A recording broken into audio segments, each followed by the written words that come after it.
Well, good evening, everyone.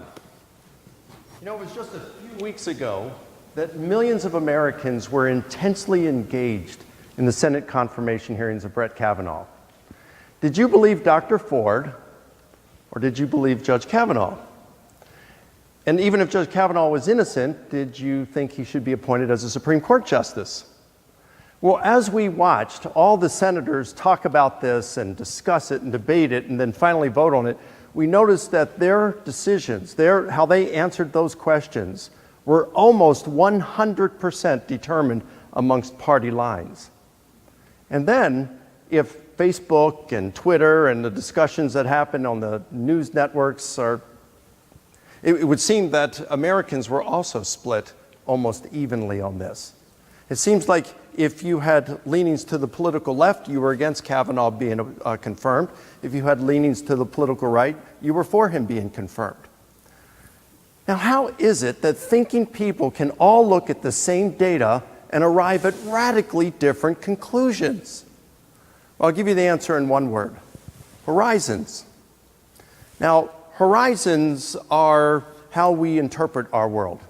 Horizons are comprised of factors involving our race, gender, ethics, nationality, our political, religious, and philosophical convictions, the way we were raised, the academic institutions we attended, and the very group of people whose acceptance and respect we desire. There's just no way around this. Horizons are like eyeglasses that we all wear, and they're tinted, and the lenses provide us with a somewhat distorted picture of our world. Again, no way around this. That's just the way it is, and that's the main reason why we can all look at the same data and come at different conclusions. Well, that happens with historians as well. All historians are wearing glasses. Dr. Crossan wears these glasses, are his horizons. I wear them. Dr. Swain wears them. And every last one of you in here wear those glasses as well. The problem is that most of us don't realize that we have these glasses on. And even if we do, we make very little effort to see that we can minimize the negative impact these glasses have on our decisions. It's these horizons rather than the data that often inform our decisions more than anything else. And this is going to impact how we study Jesus and what kind of conclusions at which we arrive. And it's not just studies about who Jesus was, historians in that area. It's also historians who deal in non-religious matters. For example, Professor Swain here is an expert in the late Roman Empire. Now, I would guess, we haven't talked about this, but I would guess that there are a lot of issues that historians in your discipline discuss, and there's no consensus. There's no consensus in anything about Jesus either, a lot of things about Jesus. And it's not just historians, it's also in science. Scientists debate over a lot of issues, such as in the universe in which we exist. Do we live in the only universe, or is our universe just one of many? What about the laws of nature? Are all the laws of nature defeasible, or are there a few laws that are indefeasible? And what about those who embrace a naturalistic evolutionary theory of amoeba to man and everything's just natural? How did human consciousness come about through naturalistic evolutionary processes?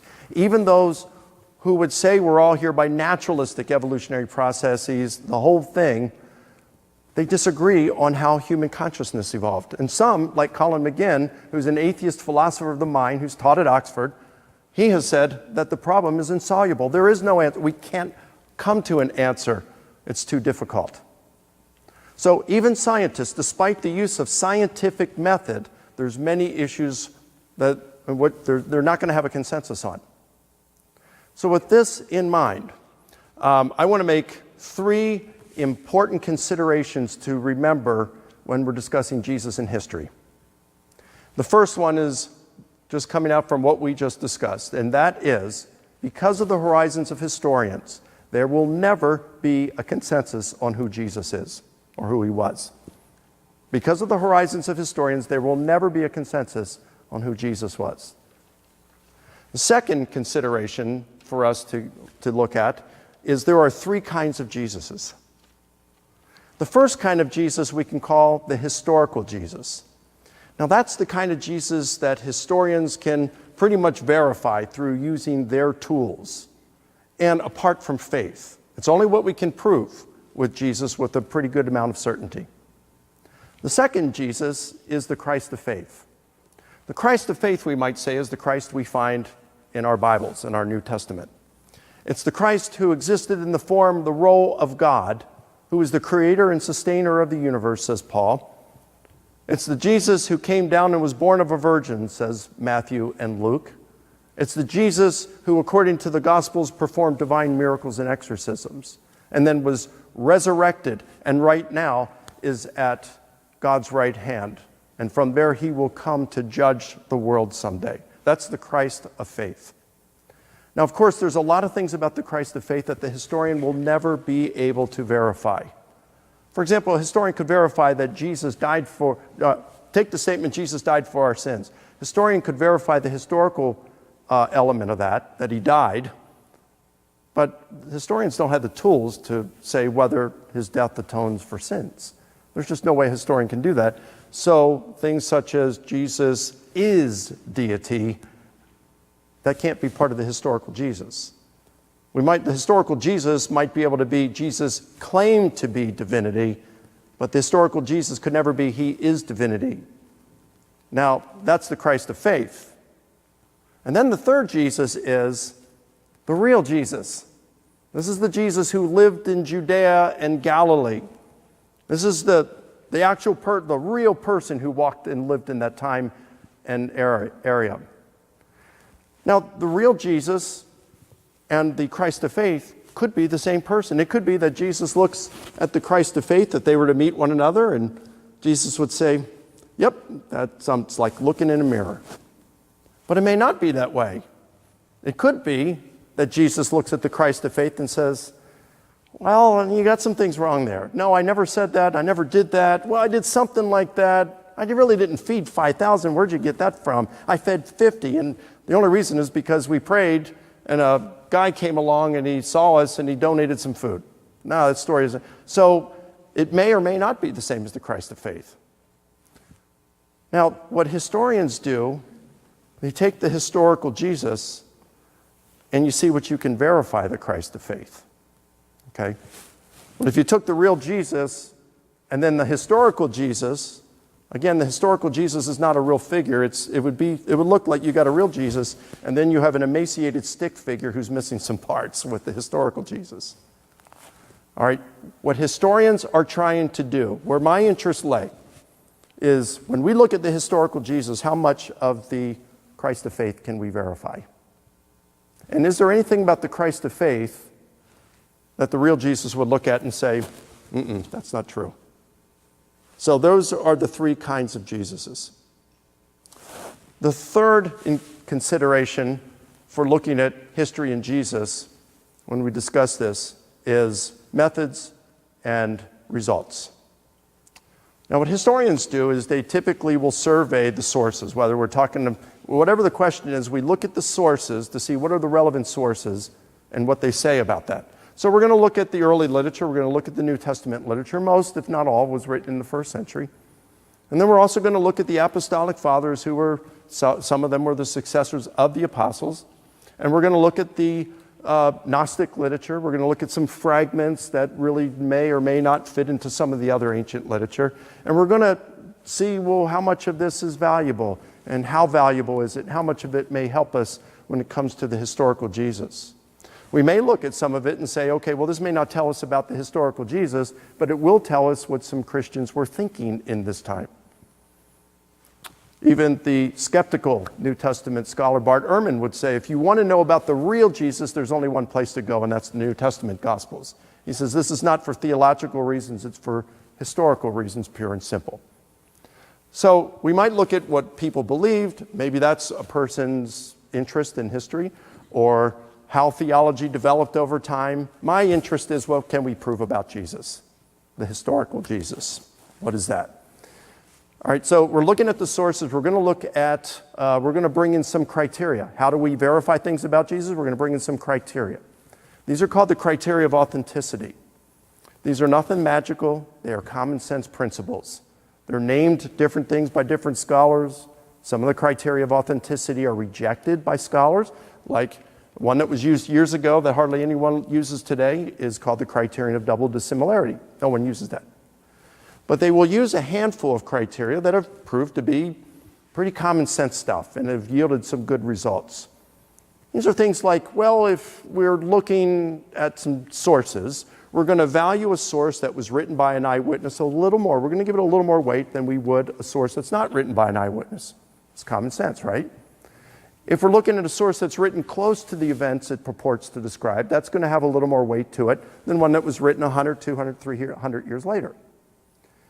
If a source reports some things that are kind of embarrassing details, embarrassing to the author or the movement that author is writing for, it has a better chance of being true, perhaps, because why would you make up something that's going to embarrass or discredit you?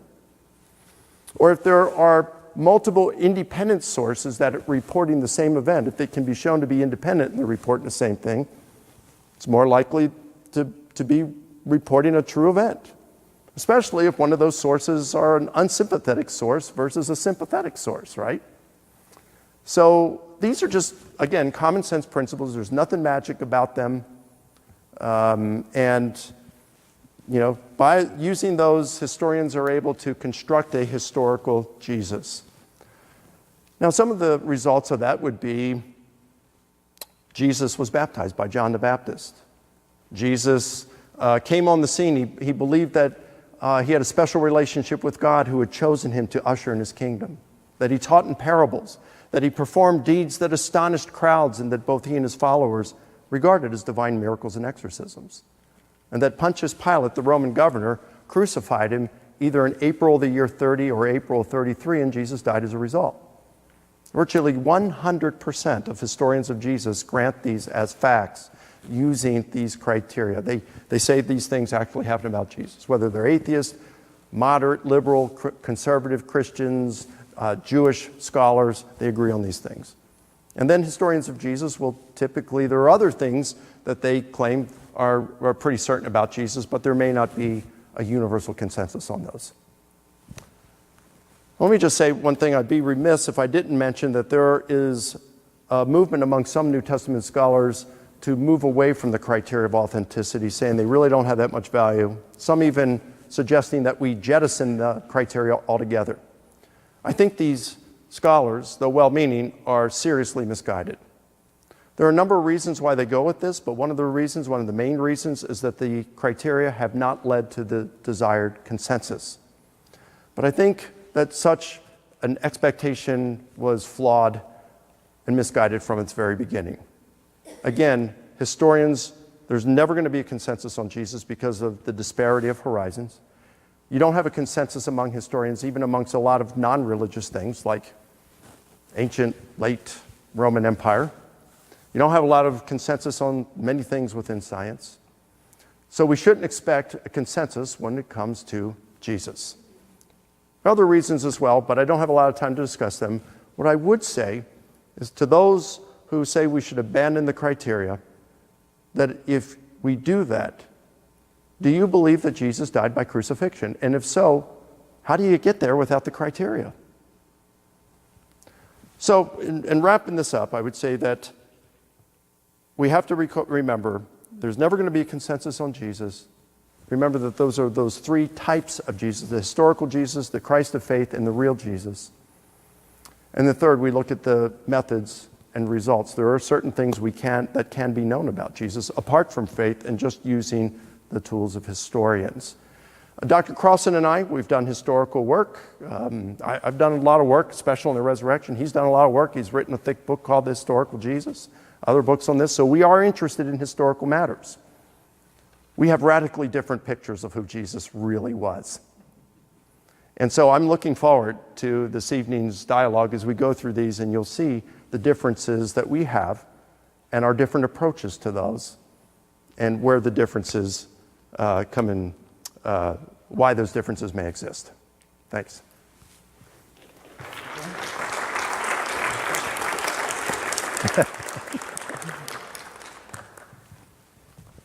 So a word about myself, if you will, and my presuppositions. This name, John Dominic Crossan, always sounds so pretentious to me. Why do you need 3 names? Well, the reason is important for tonight as well. When I was 16 years of age, I entered a Roman Catholic 13th century monastery. And when you do that, like in the Bible, when you get a new vocation, they wipe out your past, give you only a future. So I went in as John Crossan. That's still what's on my passport, driving license, and what the TSA people know me by. I became Brother Dominic. 90 years later, having realized that celibacy is vastly overrated, I decided to leave the monastery and the priesthood, but I was taking it all, with that exception, with me. So I put Dominic in the middle. It has no legal standing whatsoever. My government knows me as John. My God knows me as Dominic. At the moment, they're not on speaking terms, so there's no confusion. Out of that monastery, I took years of studying Thomas Aquinas. And it formed my mind as an intensely dialectical mind, for better or for worse. Here's what I mean by a dialectic. Take a coin out of your pocket. Try and look at the 2 sides at the same time. You can't do it without mirrors and stuff. We're not good at dialectic. Dialectic is any 2 things that can be distinguished but not separated without getting a mess. Yeah, I suppose you can cut a coin in 2 and see what you get. So I learned from Thomas Aquinas to watch out for reason and revelation. Aquinas could spend, as it were, the morning reading Aristotle and the afternoon reading the Bible and have no problems with supper. So reason and revelation are for me a dialectic. Distinguishable, of course. Separable, no, without destroying both. Now, I really mean that. You can't say, well, yeah, let's, of course, reason, of course. But, so whenever those get separated, by the way, when they really get separated, very often people get killed. I found out throughout history. So I'm very, very, very careful about separating them. That is simply the same with faith and history. As Mike said, of course, people can disagree on facts. There are even people who argue, scholars, who argue Jesus never existed. I think the major consensus is that's wrong, but it's there. So we have to get facts with some agreement, but then we get interpretations. Every incident involves a fact with all the arguments about that, and an interpretation with all the arguments about that. They are a dialectic, and we ain't good at deciding where is the fact and where is the interpretation. My interpretation is a fact. Your interpretation is a myth. Okay, so watch for dialectic. If anyone cares to understand me, that is, as far as I can understand myself, a profound realization. Reason and revelation. I got it from years studying Thomas Aquinas. I took it from the monastery with my name, as it were. Faith,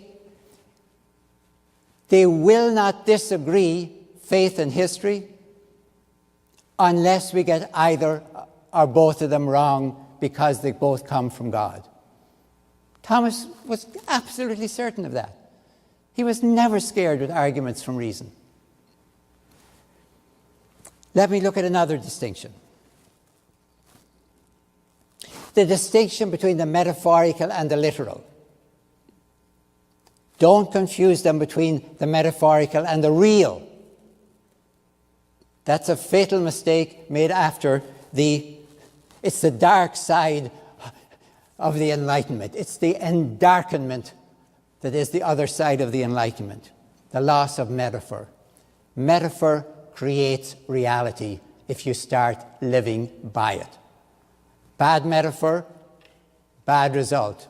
Good metaphor, good results.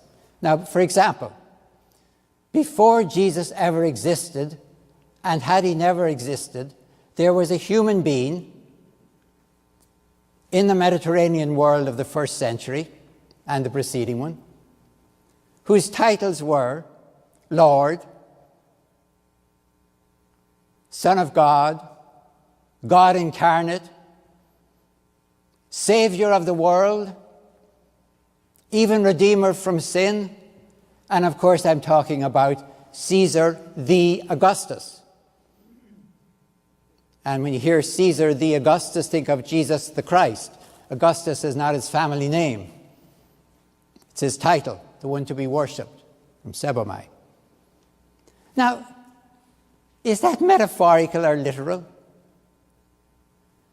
Did Augustus get up in the morning and say, God wants breakfast? On the other hand, it would be very unwise to say, you do understand, Your Imperial Highness, you're just a metaphor. I wouldn't do that. Because it's real, in that mysterious way that you would never say, it's just a metaphor. Because it's creating the reality of the Roman world. I always think that child born of Julius Caesar and Cleopatra called Caesarion, Little Caesar, when the stranglers ordered by Augustus approached him at the age of 17 to execute him, did he say, I'm just a metaphor? Metaphor creates reality. And if you can say that's just a metaphor, you've lost the game before you begin. So, those are the dialectical forms that form my mind. They are, to use Mike's, these are the glasses of my mind. So when I turn to Jesus, as a historian first, I know, but didn't somebody say when Jesus started talking, or say to Paul, but Paul, we've got a Lord, Son of God, Savior of the world. What do we want another one for? Or is that the profound revolution that was Jesus and Christianity? That the Romans would have said, our program is peace, of course, the Pax Romana, peace through victory. That's how we get peace. That is our great metaphor, and look, it's creating the reality of a successful empire. And Jesus, coming out of the Jewish tradition, would have said, you get peace through justice. All you get from victory is lull. Something like the eye of the hurricane that maybe makes you think everything is fine before the second wall arrives. So I want to ask, always, when I hear anything about Jesus, I can ask if you want, is it metaphorical or literal? You can ask, do I think they made that distinction? Do I think I'm making that distinction? But be very clear, if I ever say something is metaphorical, I mean it is far more important and powerful than the literal. The literal, no matter how important it is never more important than the metaphorical. That'll do me.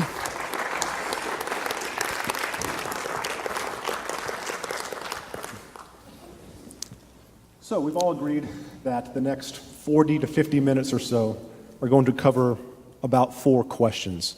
That's going to be not simply not enough. We're all going to leave here wanting more, but that's going to be inevitable in some way, because the fact that you're here on a Wednesday night instead of binging your Netflix means that you're seekers of knowledge, and so inevitably you're going to be unsatisfied. But we're going to cover some ground to some extent. But before we get to those 4 questions, I want to pose a preliminary inquiry to our speakers. And I'll start with you, Dr. Licona. Could you, just to establish some kind of common ground, and again on our ethic of good faith and mutual respect. Could you establish a few points that you agree with, Dr. Crossan? Maybe a few points that you think are worth further consideration. Yeah, I think primarily I would say the idea of metaphor being powerful, it being important, I completely agree there. I also agree that metaphor can, in some sense, be more important than literal, depending on what we're talking about. I think it can, I mean, you can just state the dry, cold, hard facts of literalness, and those are important, but if you look at the metaphor and what the meaning is behind those, that can be moving and even more important. You know, we're both historians. We both have spent time looking at historical Jesus and trying to determine things. Did Jesus do these things?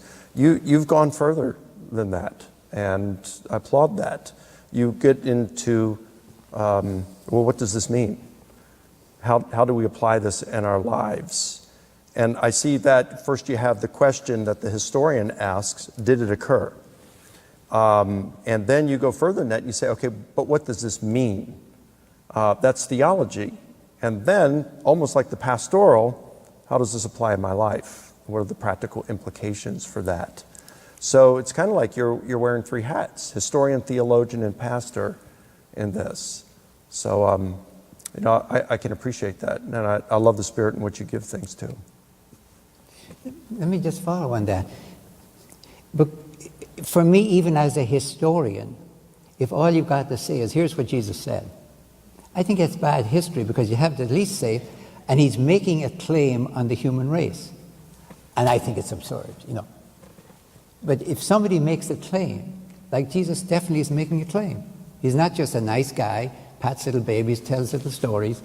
He is making a claim on the human race, on the meaning of life on earth, as it were. So if I'm, as a historian, reporting him, I have to at least say that. And then, of course, it'll get me to why the Romans are going to get executed, because they're in charge of making. So I think it's very bad history. I think we'd agree on this. It's a very bad history to make it seem as if Jesus was, I don't know if I might be insulting somebody to say he's a philosopher, because the Romans didn't crucify philosophers. He was making a claim on the meaning of life. So even as a historian, I must report that.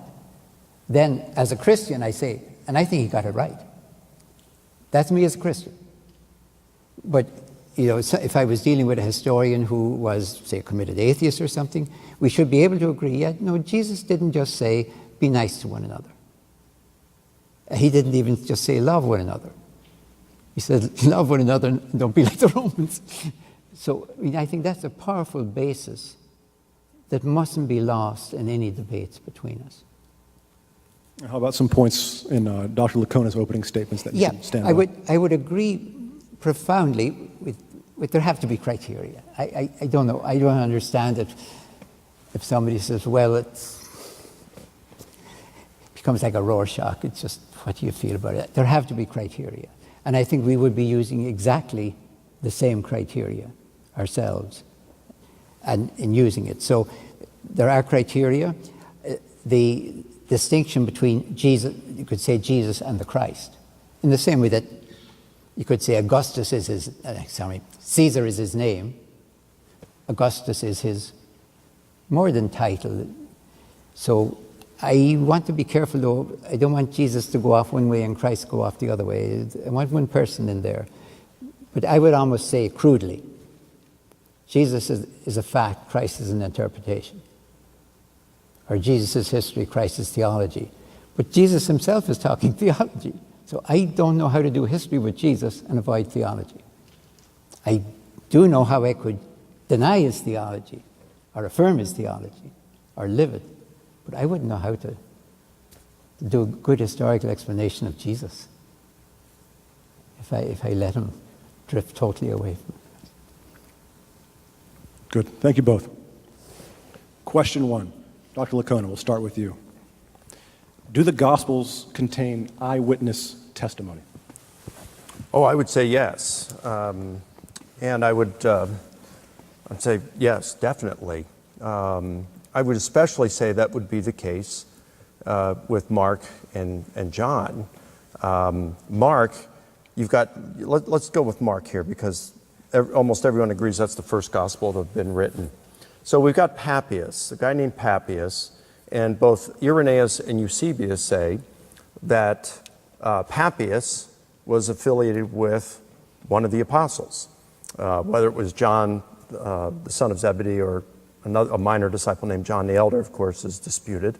But he was affiliated with one of Jesus' disciples. In fact, in his Chronicon, you have Eusebius putting Papias, Polycarp, Clement, Clement with the Apostle John right after the 219th Olympiad and right before the 220th Olympiad. And the 220th Olympiad was the year 101.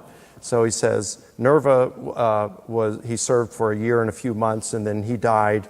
And then I think it was Trajan that took over, and he served, I think it was for 19 years. And it was during Nerva's time that John, the son of Zebedee, was released from exile.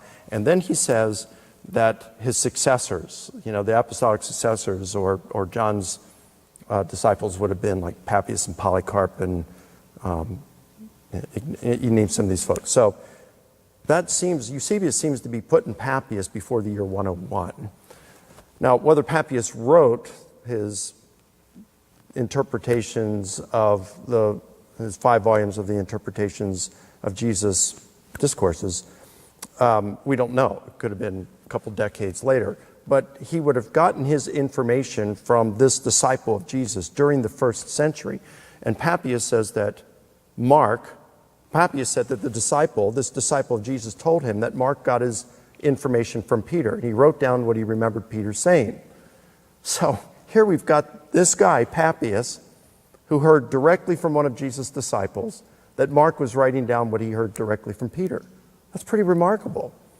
And then the majority of scholars today, Johannine specialists, do agree that John, even though they don't think it was John the son of Zebedee, there are a few of us who do, but even though they don't think it was John the son of Zebedee, they do think that the author of John's gospel was either one of Jesus' minor disciples or that the author used one of Jesus' disciples, perhaps John the son of Zebedee, or a minor disciple, as one of their primary sources behind that gospel. So, yeah, we've got some good evidence that there's some eyewitness testimony in the Gospels. All right, let's start with a no, and then qualify it. First of all, we say the 4 Gospels, and I say it too. There's only one Gospel, the Gospel according to. That's profound for me. It's not the Gospel of Mark, Matthew, Luke, John. It's the Gospel according to. There's only one Gospel, which is Jesus. 4 versions. I think Paul would say mine too, so 5 versions. Okay. 5 versions. Gospel is not a fact, it's an interpretation. Good news. If to take your example before, I said, good news, Kavanaugh is on the Supreme Court. Fair enough. I have a fact, he is, and I have an interpretation. Doesn't mean it's wrong, but somebody else could say bad news, he's on it. Those are the 2 interpretations of a fact. So gospel is an interpretation. Now, if I looked at Matthew, Mark, Luke, and John from scratch and knew nothing about it, my first wouldn't be, these must be 4 eyewitnesses trying to tell, what happened. And look, they come up kind of pretty much with the same general structure. So, yeah, these must be 4 eyewitnesses. But then when I actually study it, and now as an heir of 100 years of study, I find out, no, Mark is copied by Matthew and Luke. But I thought Matthew was supposed to be the one who was there. And he has no trouble changing Mark with a certain consistency, not just at random. Ditto from Luke. So if I put them in parallel columns and read them that way, I have to face this. Now, I don't think that's the only way to write the gospel. I think there should be only one version in there. But Tatian and Martian in the 2nd century thought that too. They should be all collapsed into one, or get rid of them all and keep only one. He wanted Luke.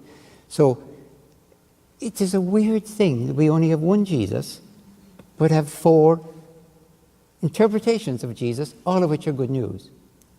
So I'm kind of stuck with that. I don't think it's any way to write a gospel, to be honest with you. It's certainly not the way I would have done. That's problematic, though, to the question of whether there is eyewitness testimony in the gospel. Yes, let me get to that then. So, what you were describing there, by the way, in a court of law is called hearsay, not eyewitness.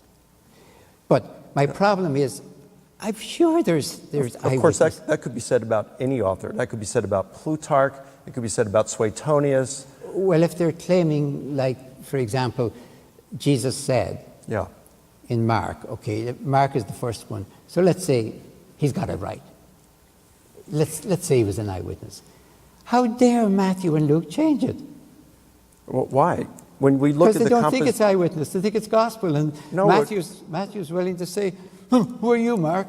This is my you. I would guess that you're probably like most, and I might even agree with it, that the titles, the gospel according to Matthew, according to Mark, etc., weren't in the original. So what we have here are 4 biographies of Jesus, and the question is, even if Matthew is using Mark, which he most certainly is, in my opinion as well, the compositional textbooks written by Theon and Hermogenes and Athonius and Quintilian, they all say you should change things, you should paraphrase.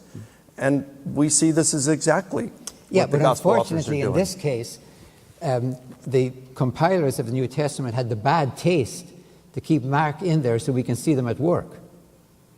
I can see Matthew change them. But we can see Plutarch change Plutarch. Who changes Plutarch? He's doing exactly what he should have done as a good literary biographer and historian. Yes, but he's not making anything like the claims about his antagonist, protagonist, whoever it is, let's say Alexander, anything like they're making about Jesus. But why is that relevant? They're still following the same rules. And again, the question we're trying to discuss here is, do the Gospels contain eyewitness testimony? And even if Matthew did change some things, that doesn't mean that, or John or whoever, it doesn't mean they're not that their Gospels do not contain eyewitness testimony. Well, contain becomes then almost a weasel word for me. There has to be somebody in there. But there is no way, when I read the crucifixion, for example, and like you, I'm historically as sure as anything is that Jesus was crucified. When I read, for example, let's say the last words, I have no way of telling whether an eyewitness there heard Jesus actually say, my God, why hast thou forsaken me? Or any of the others you want to use. Right, okay.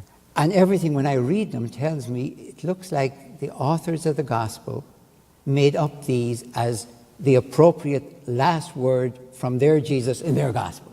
Okay. So I can see why Luke would say, Father, forgive them, they don't know what to do. And John would certainly not say, my God, no way is he going to say that from Mark. So I don't see these as eyewitnesses. But then the question changes then from, what you're saying there, that could answer the question, are the Gospels, everything in the Gospels, every detail, the result of eyewitness testimony? Every single detail, the result of eyewitness testimony? I don't think that's the question, though. Oh, I would not be arguing that, of course. Right. Or arguing But against the question it. is, What I'm saying is you can't tell which is and which isn't. That's what I'm saying. Sometimes, yeah, I would agree with you. Sometimes, maybe like the words of the cross, we may not be able to verify. There's a lot of things in the Gospels and in Plutarch, Suetonius, Sallust, Cicero, all these that we can't verify. I agree with that. But again, that's a different question than do the Gospels contain eyewitness testimony? I would say every gospel writer wants to make a witness. Eyewitness is the least of their concerns. Oh, I disagree. But they want to make a witness a martyrium. Yeah. Well, what do you do with John's multiple statements that say, hey, and this disciple is saying these things, and we know that what he is saying is true, or Luke saying that these were passed along down to us from the eyewitnesses and the servants of the word. It seems like, at least for Luke and John, it's very important about the eyewitness testimony. But Luke says eyewitness who became ministers of the word. I am absolutely certain there has to be eyewitness in there. But I have no idea how you could possibly, as a historian, know which is which, since the authors themselves were saying it is the meaning of this that's important. And I have no compunction, I the author, about saying Jesus said this if it makes the gospel clearer. Say that again, please. How would I put this? If Jesus is dying on the cross, I'm trying to imagine the mind of Luke, and I want to say, what's the most important thing I want him to say as he goes? I'm going to make up, Luke, I'm going to make up, Father, forgive them, for they know not what they do. That's what I want. Now, if I only had Luke, I don't know how I could doubt that. Why would I doubt that? Somebody must have been there, one of the women, and heard Jesus say that, and it was beautiful. So I only know that when I start comparing the four and try and understand what they're up to, really. That they're after gospel, and if there are eyewitness accounts, which there must surely be, they are so irrelevant for them that there's no way as a historian I can say absolutely for sure that's eyewitness. I'm with you on that. Yeah. For most of what you said, almost all of it, I'm with you on that. We can't verify everything historically in the Gospels. Sometimes it's difficult to know if that's based on eyewitness testimony or all that stuff. I agree with that. But then crucifixion, for example, I get from Josephus and Tacitus as well, and that is very basic for me because he's crucified and his followers aren't rounded up, which tells me he's crucified from the Roman point of view for non-violent resistance. Violent resistance, you crucify them all. 10 minutes. That's a miracle. Okay. Question two. We got one. We'll start with Dr. Crossan. Who did Jesus think he was? Okay. Honestly, I kind of tend to cringe when I hear the question. I do. Because it was the great question of the 19th century, his self-consciousness. And I don't have a clue I don't know my own self-consciousness. And even if I told you, I don't see why you should believe that any more than what I write. I kind of know what I'm doing. I kind of try and see where I got it. I know what my interest in. My self-consciousness, that's for other people to tell me. What I see clearly about Jesus, and this is the massive consensus of scholarship, Jesus proclaimed the kingdom of God, and I would argue he claimed that the kingdom of God is not coming soon, like John the Baptist, but is already present if and when you take it upon you, you people, and enter it, you people, like me, because you can't have a kingdom of one. So I'm convinced that that is really what Jesus was about. And if you said, are you the Messiah, Jesus? He would probably have said, that's a nice way of avoiding what I've just said. Are you going to enter the kingdom of God? Yes or no? But I'd like to know, Jesus, are you the Messiah? I think Jesus absolutely avoided that. Because as far as I can tell as a historian, the consensus in the first century of who the Messiah was would be a transcendentally endowed military leader, somewhat like David. That's taken from John Collins, not me. So what Jesus was kind of counter to the consensus idea of what a Messiah was among the ordinary people he's talking to. I'm not talking about what you could get from the Old Testament. So I think he's proclaiming the kingdom of God, and he's not that interested in himself. He's much more interested in the message, the vision, and in your participation in it. So I don't think he tells us. I have no problem, by the way, with somebody listening to Jesus and saying, I think he's the Messiah. And I have no problem with somebody looking at a coin and saying, I think he's the Son of God. That's my type of Son of God, not this jerk here in this coin. So any title you want to give to Jesus, I cannot prove he ever used them, but I have no problem as a historian in that matrix from giving him the highest titles possible, way beyond prophet or Messiah, even the Son of God. It's on all the coins. I would look at, of course, I'm going to part with Dominic here. I think, and it is kind of difficult because we're looking at what did Jesus say publicly versus with his apostles in private. And what did he say explicitly versus implicitly, and then what he did and how people interpreted him? So when I look at the, I think Dominic's correct about the coins. All right, so Caesar was called the Son of God. He was called the Savior of the world.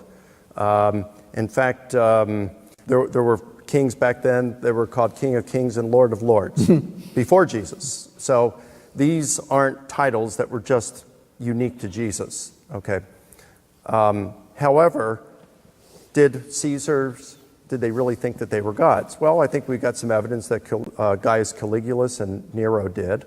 I don't know if the others did really think that they were God when the Senate conferred divine honors on them. I mean, how can senators, who are mere humans, confer divinity on someone when they're human?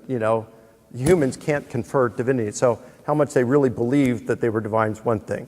When we come to Jesus, if all we had were the virgin birth accounts in Matthew and Luke, then I'd kind of go with that and say, maybe this is what the Christians meant. But we got much more than that. You've got Paul, who says that Jesus, in 1 Corinthians 8:6, he's the creator of the universe. You have it in Colossians 1:16 and 17, it says he's the creator and sustainer of the universe. You have Paul in Philippians 2 that says Jesus existed in form, in the role of God prior to his incarnation.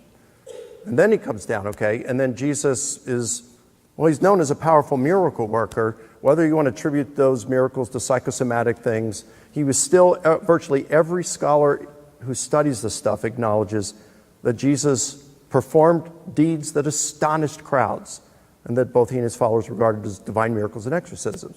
So it seems like Paul is out there saying in pretty clear terms that Jesus is the creator, sustainer of the universe. He existed in the form, the role of God. Now, we can tell that Jesus, or Paul, we can verify that he's preaching the same gospel message as the Jerusalem apostles. He went up to them in Galatians 2, ran it by them, got it confirmed by them.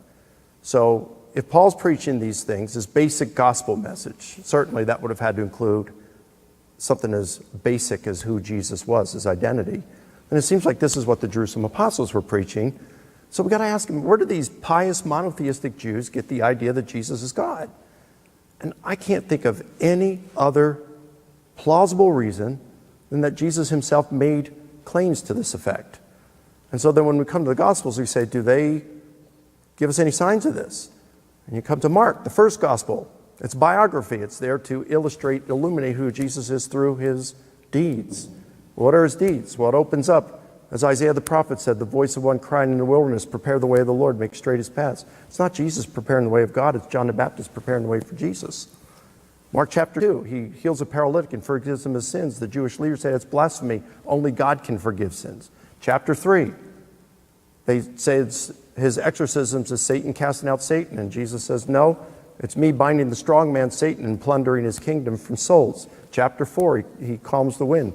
The Old Testament says something God does. Chapter 5, he raises the dead. Something the Old Testament says only God does. Chapter 6, he walks on the water. Something the Old Testament says only God does. The whole Gospel of Mark is painting this portrait of Jesus as God through his deeds.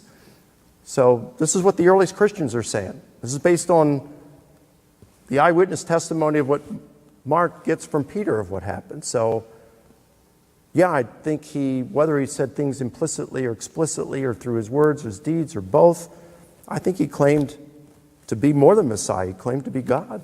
He claimed to be God's uniquely divine Son. And that's quite different than the Senate saying Caesar is the Son of God. I would accept totally as the best way anyone ever says it in the New Testament, even Patrick Paul, what John says in the prologue, that the Logos was with God from all eternity, and the Logos became incarnate in Jesus.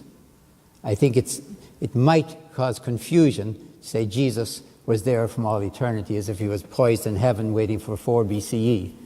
I think basically, good translation of the Logos would be the dream of God. I think that was there from all eternity. It becomes incarnate in Jesus. But I take more seriously than you would that Caesar is God, because I think it is the metaphor that creates the Roman Empire. And when they said Jesus is God, it's a shorthand. If you know what that means, I have no problem saying it, by the way. But if you take it literally, then you mean God died at 3 p.m. on a Saturday or something, and the world ran on fine for a while? No. If you walked into my office and looked at a picture and said, "Is that Sarah?" I wouldn't say, no, that's just an image of Sarah. I would say, of course, that's Sarah. Jesus is the image of God for Christians. For Christians. He is. He's the way I see God in sandals. Well, what do you do with Paul in 1 Corinthians 8:6 when it says, "One Lord Jesus Christ, by whom are all things, and we exist through him"? He's talking about Jesus as the creator of the universe. It's not the Logos that becomes put in Jesus, almost like a Gnostic view. It is. He's the creator of the universe, according to Paul. I have no problem with that, because Jesus, for me, is the one who took on the Roman Empire with non-violent resistance and said that non-violent resistance is the nature of God. Yes, non-violent resistance is God's way of being. So I have no problem with that, but you know what you're doing. That's still different than saying he's the creator of the universe. It's not, because I think the only thing that creates the universe and keeps it going is non-violence. Violence is going to destroy it. Well, that's just means to keep from destroying the earth. But when you say that he's the creator of the universe and all things came into being through him, that is saying that Jesus existed prior to being incarnated. No, not really. And how can you say that? Because, okay. How could it be more clear? All right, let me put it. Before Jesus existed, for example, Romans had two ideas of divinity and humanity. The gods could come down from wherever they were and put on human lineaments and act like a human being. Now, they certainly weren't human. They were like you and I in Halloween, Gareth. On the other hand, they knew a human being who could descend among the gods because he had done something extraordinary for the human race. Mm-hmm. Let's call that the descending model and the ascending model. There were Christians who ended up being condemned as unorthodox by saying, in effect, Jesus had kind of come down from heaven. He'd been poised there for all eternity, I suppose, and you're on stage, just like the curtains were drawn back, here he comes. That's the descending model, taken right over from good old Greco-Roman paganism. But the Caesars, there wasn't a descending model there. No. They were made gods. They were ascending. Well, let's be a little bit more careful. Caesar was the son of his wife and his mother and Apollo. Yeah, and they were taken up among the gods. Right. Now, not just the Senate. It wasn't just the Senate. They came along later. He was already son of God with Julius Caesar, as you know, adopted son, and he was also born of Apollo. So his credentials were about as divine as you can get. The Senate did. Okay, but he still wouldn't have been pre-existent. He would have come through divine paternity through Atia, just as Jesus, in that sense, would have come through divine paternity through Mary.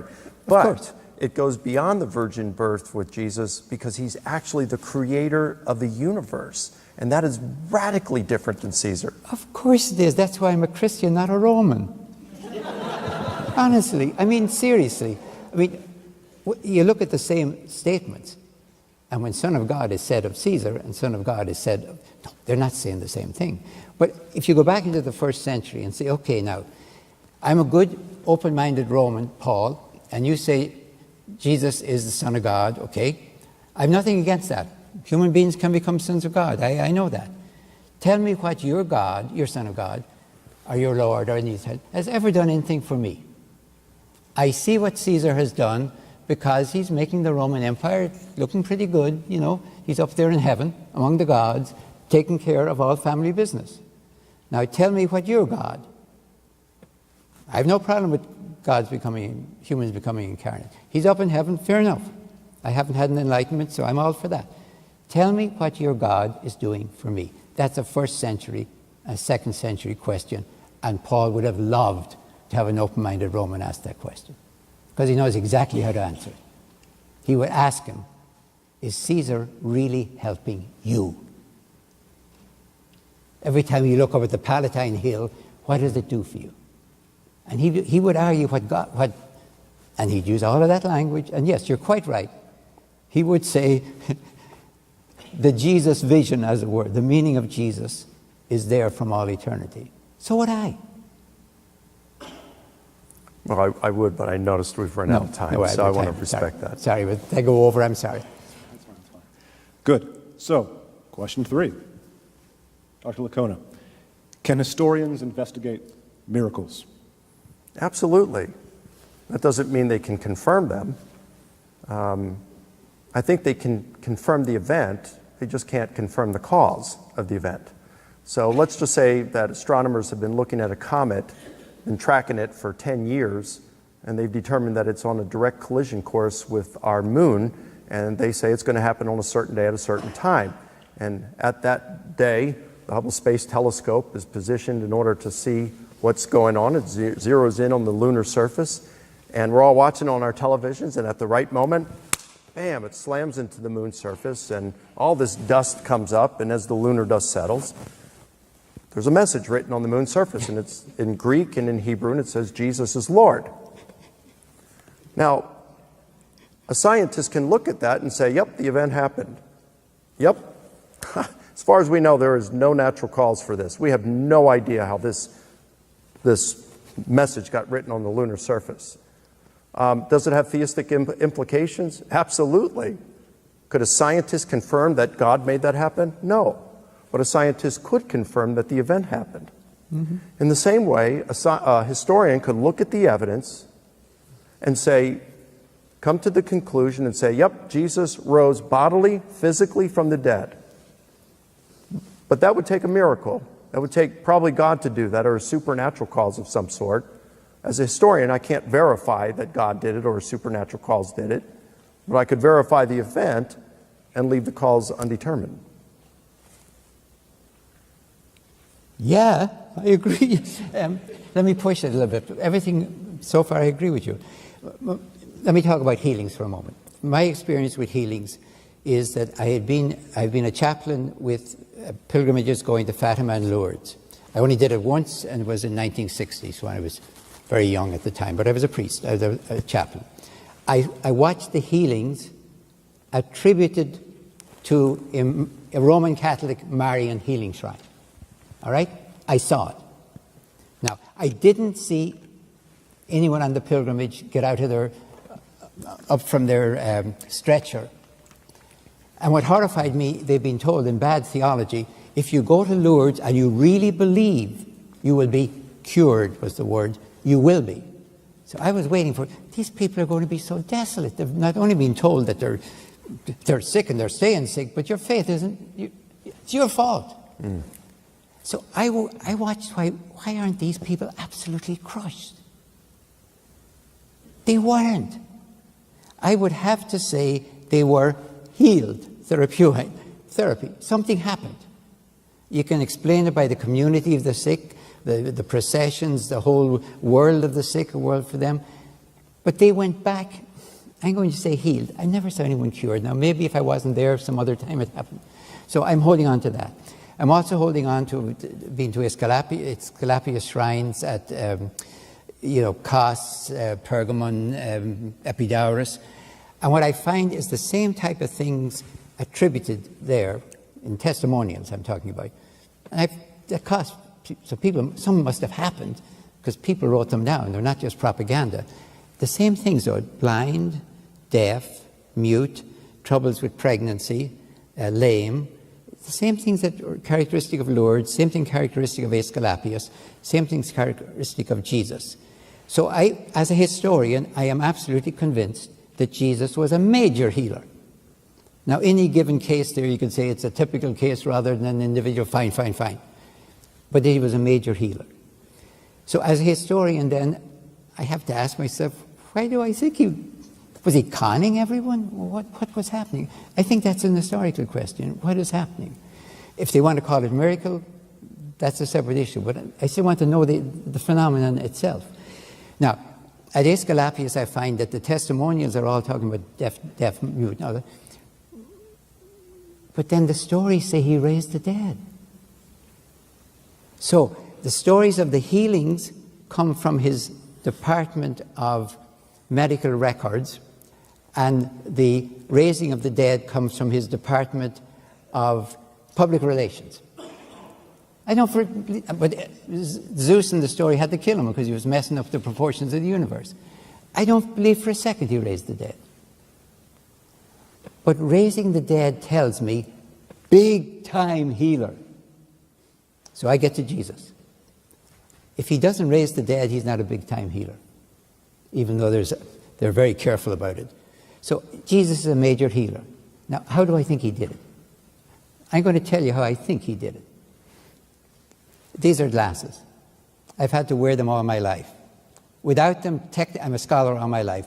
Technically, I would be blind. What happens to a person in the first century who is blind? Blind in the sense that I am, trying to read without glasses or without visual aids. He's a burden to his family. He's a burden to his village. I think what Jesus is doing, with this kingdom of God, is taking people like that into a new community. Is he curing them? I honestly don't think so.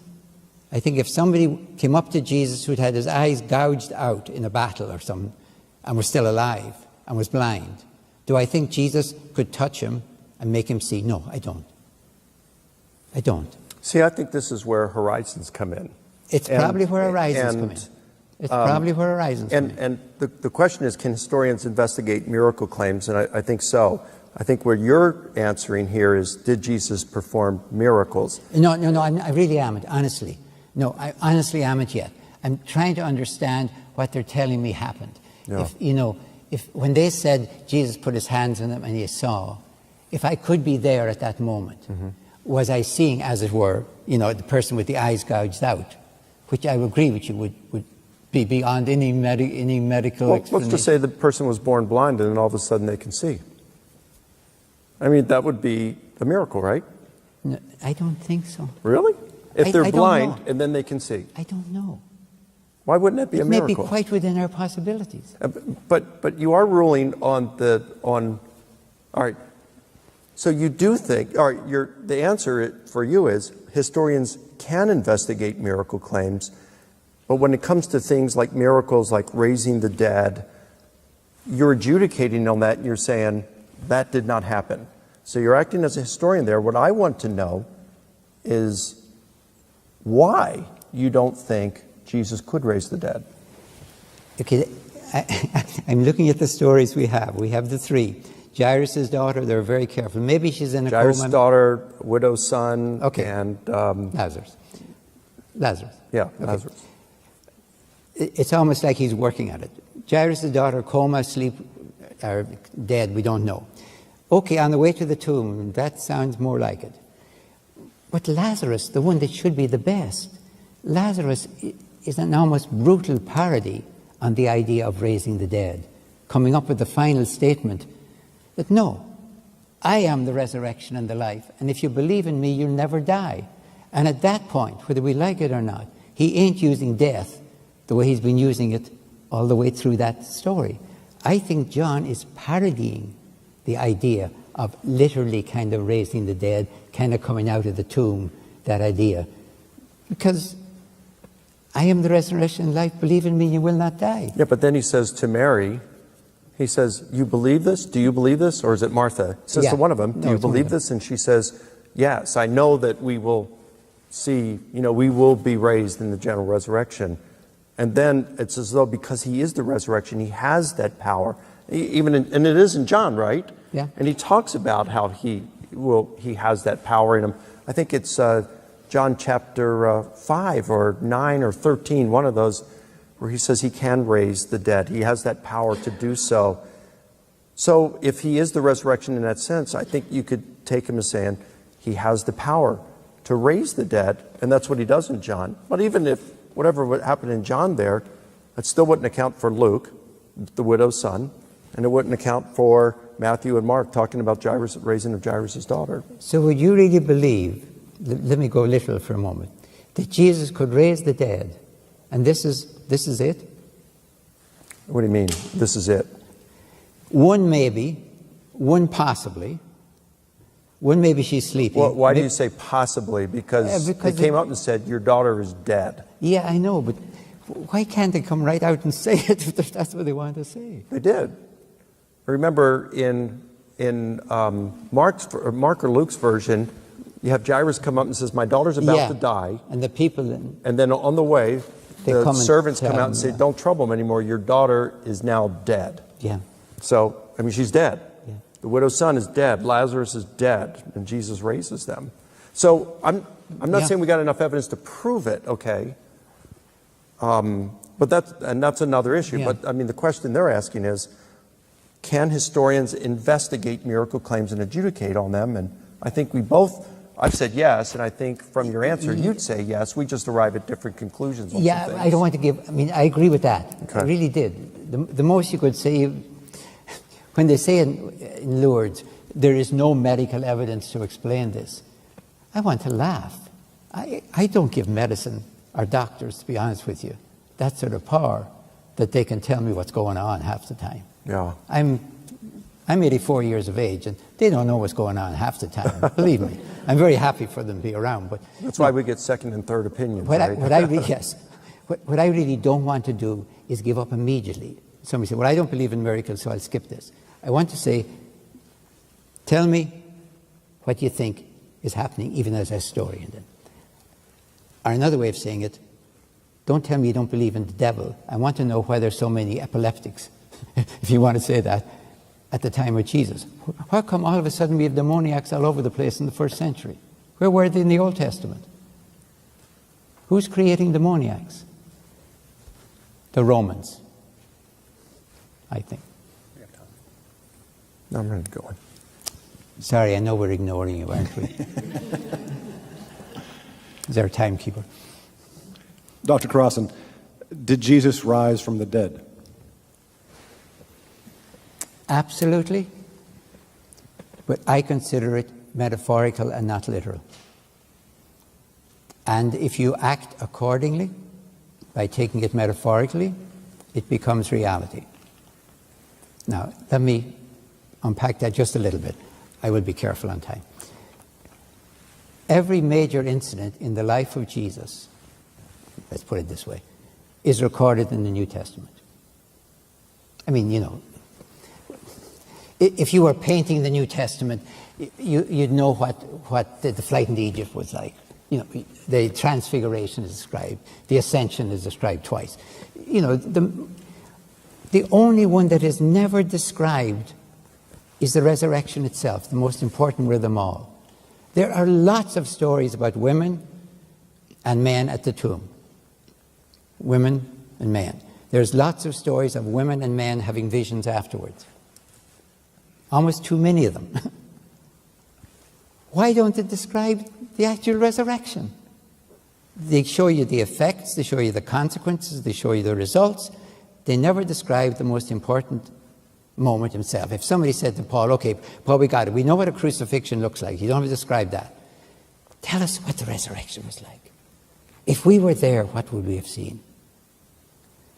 Now, secondly, what we have in our Western tradition that you all know in the art is Jesus coming out of the tomb. It's quite easy to imagine it. You can ask without being stupid or unreasonable, could you have a camera there and filmed it? People have asked that.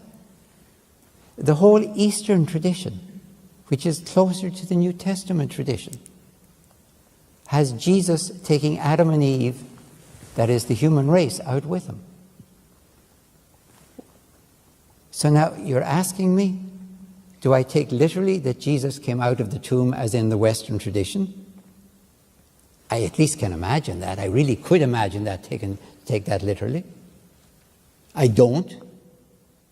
But if you take it literally, and I take it metaphorically, what I really want to discuss with you is what it means for you. Because that, I think, is a first century question.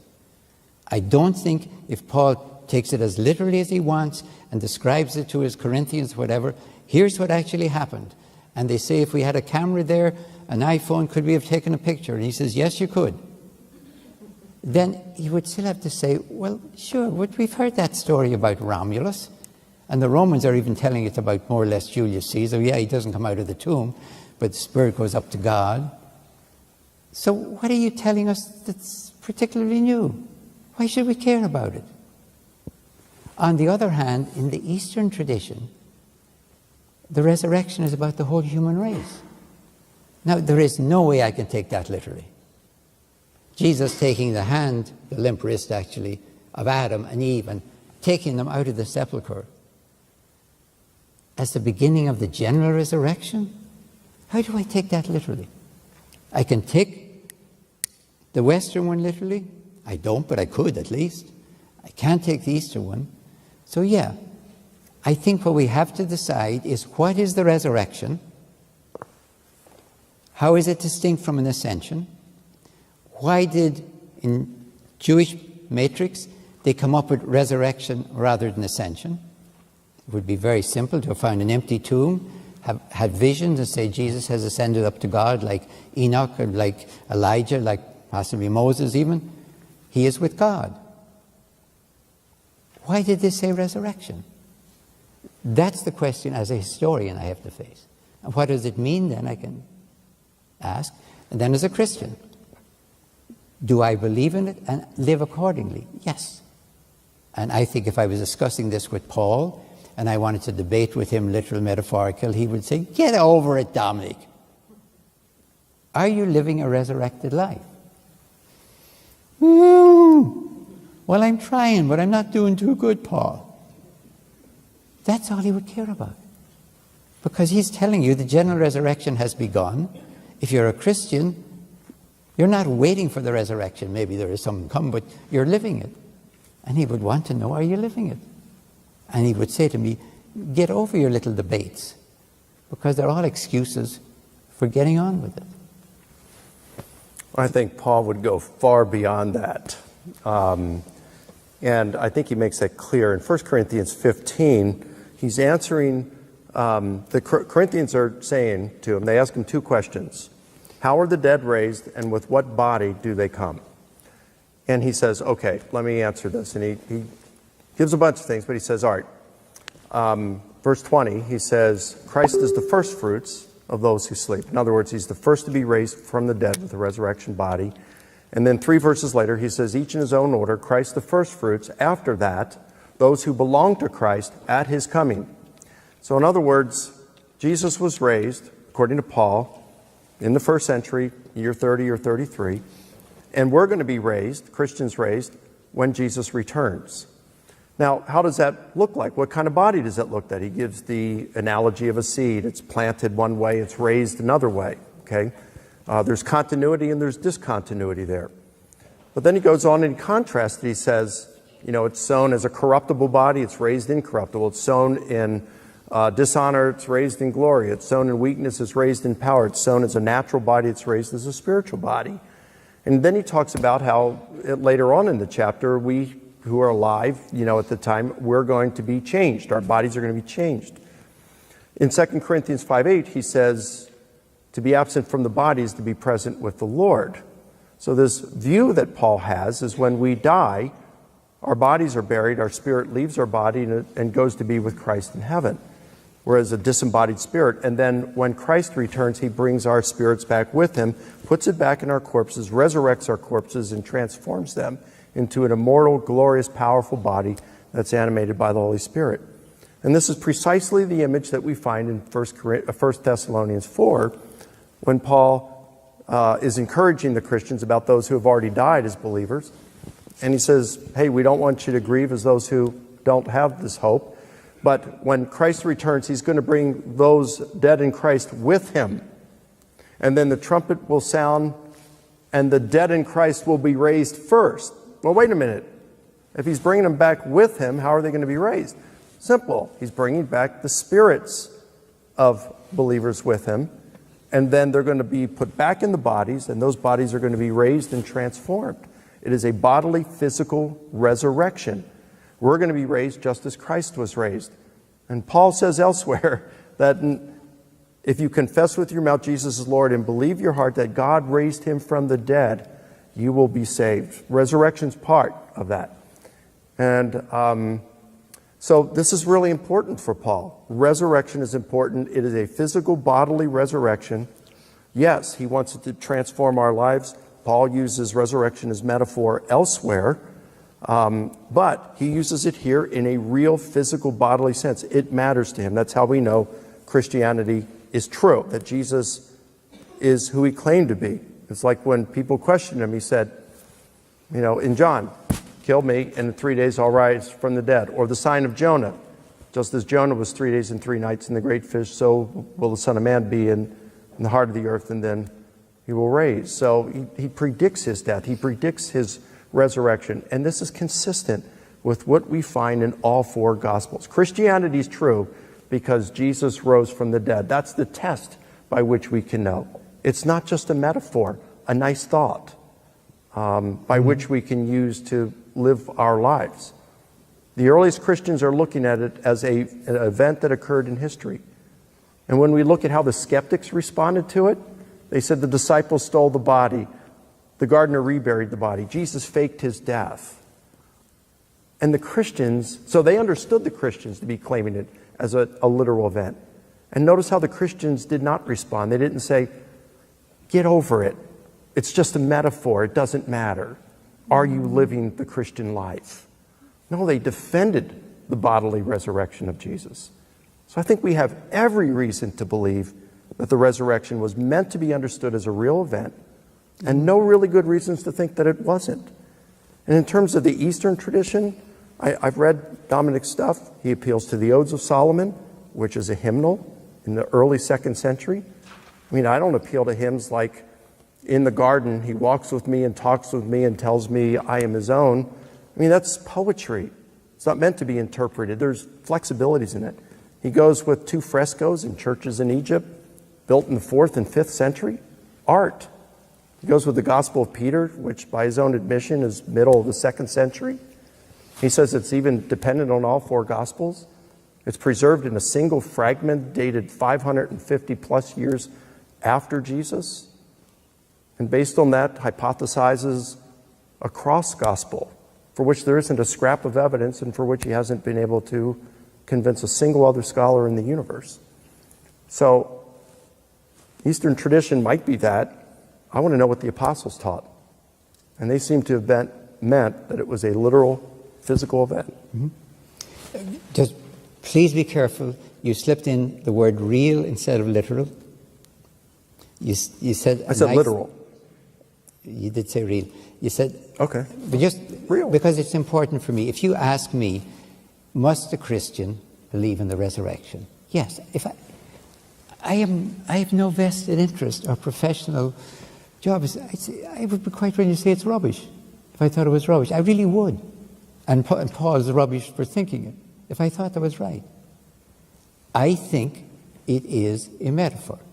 I don't think you can take it literally because, for example, when Paul says the first fruits of those who have slept, that's exactly the same expression used in Matthew, as you know, when they come out of the tombs. Well, actually, no, in Matthew, those raised saints are the first fruits then, not Jesus, because they're raised at Jesus' death, not his resurrection. And I think that that's probably just portents anyway. No, it's not. It's they're trying to fit this into the Jewish tradition where the idea of a single person starting the general resurrection is absurd, because obviously, what about all the ones up to that point? Okay, if we're starting the general resurrection now, fine. Jesus can't come out alone. So the sleepers is their expression for it. Matthew has it, and you're right, by the way, it's poetry. And some of the most important stuff is in poetry. They're the hymns. That's what people chant. Before anyone's writing gospels, they're probably chanting hymns. So the sleepers, if you will, those who have slept, is verbatim in Matthew and in Paul. And it's also in the Gospel of Peter. I don't think they say that they were sleeping in Matthew. No, I'm sorry. Those who have slept is their expression for the dead. Right. Maybe just the just among the dead, but who had to arise with Jesus. Because otherwise we're not talking about the general resurrection. So the important thing for me is that whether you take this literally or metaphorically, I don't know how you could possibly take the plurality literally. Did nobody notice the other empty tombs? Yeah, I don't take that literally in Matthew 27 with those race saints. You take that metaphorically. I take, well, here's how I take it as special effects, as portents, pretty much like Livy reports when Julius Caesar is assassinated.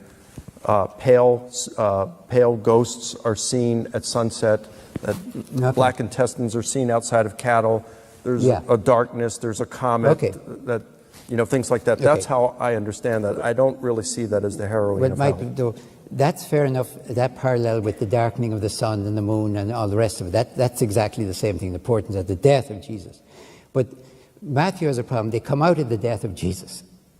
Then he has them kind of hover around because they can't appear before Jesus. You're right. So this is a typical piece of Jewish tradition that Matthew has got wherever, and he's stuck with because he's trying to insert it into a Markan story, and it doesn't fit into a story. Because what are you going to do with these? Mark already has the darkness in the temple. Oh yeah, no, he's all that. I know that. Okay, but he doesn't. So Matthew is just commingling those things. Yeah, and we find that in ancient Greco-Roman literature, where we can confirm a comet that's reported actually was there, but we can also disconfirm that there was an eclipse of the sun at that point. So we can see that we're in agreement here. We're in agreement on this. Okay. It's that these people raise at the death of Jesus, and they appear with Jesus. No, they didn't say they appeared with Jesus. It said, after his resurrection, they went into the holy city and appeared to others. Too many, or something like that, okay. Yeah, so I think they're trying to describe a multitude rising with Jesus. See, I'm just not with that. I don't agree with you there. But bracket that on whether that's what Matthew's doing. Okay. We still have Mark, who's getting his information from Peter. We've got Paul. Okay. You got Mark. All right, so we still, all right, at minimum, you'll admit, you got Mark, you got John, you got Paul. We got three independent sources, multiple independent sources that are reporting a physical, literal resurrection of Jesus. But of course, for you, Mark gets it from Peter. Yep, even if Mark didn't get it from Peter, okay, I think he did. But even if he didn't, Mark is independent of John. So you got Mark, John, and Paul, and all three of them talk about a physical, bodily resurrection. And in fact, Paul goes on to say, if Christ has not been raised, we're not going to be raised. Your faith is worthless. Let's eat and drink, for tomorrow we die. Okay? So it's that important to Paul. They're all multiple independent sources, early sources, rooted in eyewitness testimony, that's talking about a physical, literal resurrection of Jesus. That's pretty strong. That's a lot more than metaphor. And let's face You're it, back again with metaphor, just a metaphor. They are first century sources, and all the stuff that you have for the Eastern stuff, the 2nd century, 4th century, 5th century. I'm not arguing for that. Okay. I didn't bring that in tonight. I really didn't. The only thing I'm bringing in tonight is this is the major event in the life of Jesus. Why does nobody describe it? But that's positive then.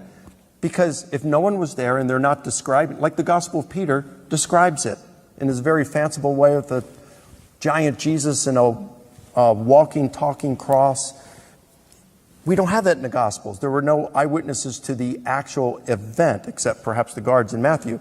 So they could have invented it, but they didn't.